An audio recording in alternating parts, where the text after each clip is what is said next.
رصيده بكأس سمو أمير البلاد المفدى يحقق نتائج طيبة هذا الموسم، يعني قياسا بمشاركات سابقة. لكن بكل براعة وبكل خفة ورشاقة ينجح في تسجيل قابل 7 نقاط فارق تدفع بالمدرب اليوناني توماس نيكوي إلى تلبى والوقت مستقطع في هذه المباراة. الصعود عرب الدين كيكوفيتش في المتابعة الهجومية. مستي ثلاثية من مصطفى حسين. مستي يرفع بها الفارق مجددا إلى اي جي انجلش. عالم الدين كيكانوفيتش. مستي جميلة رائعة رشيقة من اللاعب مصطفى. كرة عربوية. مستي التصويب من خارج المنطقة. يا سلام.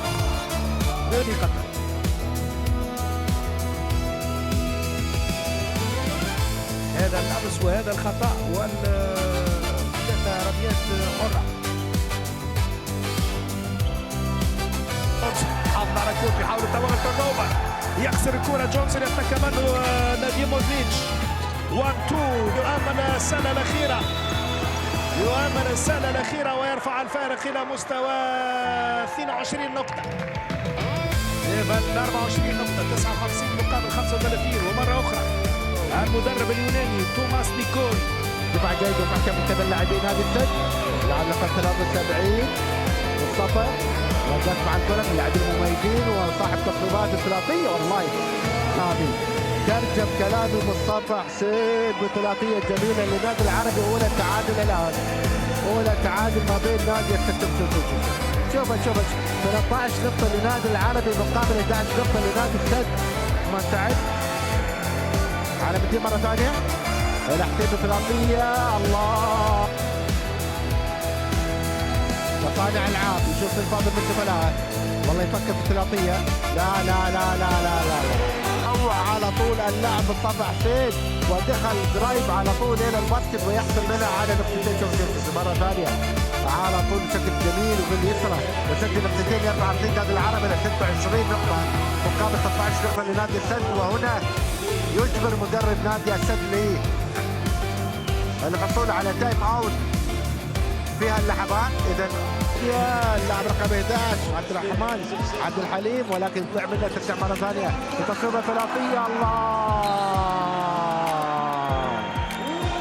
مصطفى حسين يقول نهايه الهجمه عندي انا. مصطفى حسين يقول نهايه الهجمه عندي انا وما في كثر كلام. ثلاثيه جميله يطير فيها نادي العربي الى 31 نقطه. يقول حق دكة الاحتياط أنا موجود. 31 مقابل. نادي العربي مثل ما ذكرت يريد يحافظ على هذا التقدم عشان يطلع متقدم من خلال فترة. مصطفى حسين بيطلع وترجع مرة ثانية لصالح نادي العربي.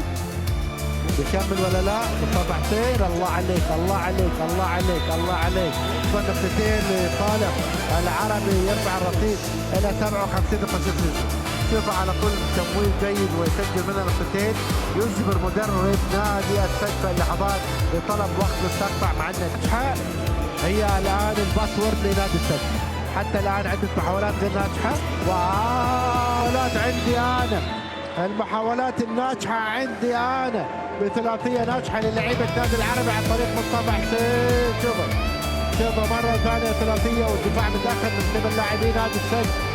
يعمل ثلاثية يرفع رصيده إلى 72 نقطة. وفي تركيز أخذ على طول اللاعب علم الدين إلى ديالو يغير رايه لمصطفى حسين بثلاثية مرة ثانية. الله كنا ديالو حاسن لمصطفى حسين في راسه شيء في راسه موال. شوف يعني وصل للحلق لكن ما يبيها. يقول أنا بعطيها هدية حق مصطفى ومصطفى يقول أنا بلبي لك الهدية. والكرة هنا ما زالت مع مصطفى حسين. وتحاول الله عليك مصطفى حسين اليوم ايده تلف في الذهب. ايده يعني اليوم وانامله تعزف احلى الاوتار لنادي العربي من خلال الثلاثيات. واضح جدا. شوف يعني احنا نلعب 24 ثانيه الحين وصلنا 6 ثواني وحتى الان الهجمه ما بدت والان بدت. شوف حسين للتاكد ان نهايه الهجمه يكون بسكور. لاعب مميز في صفوف نبي. مبروك للجماهير نادي العربي مع خالد رشدي وايضا المميز مصطفى حسين. الف مبروك الف مبروك حصوله على المركز يعني فعل كاس الغاليه.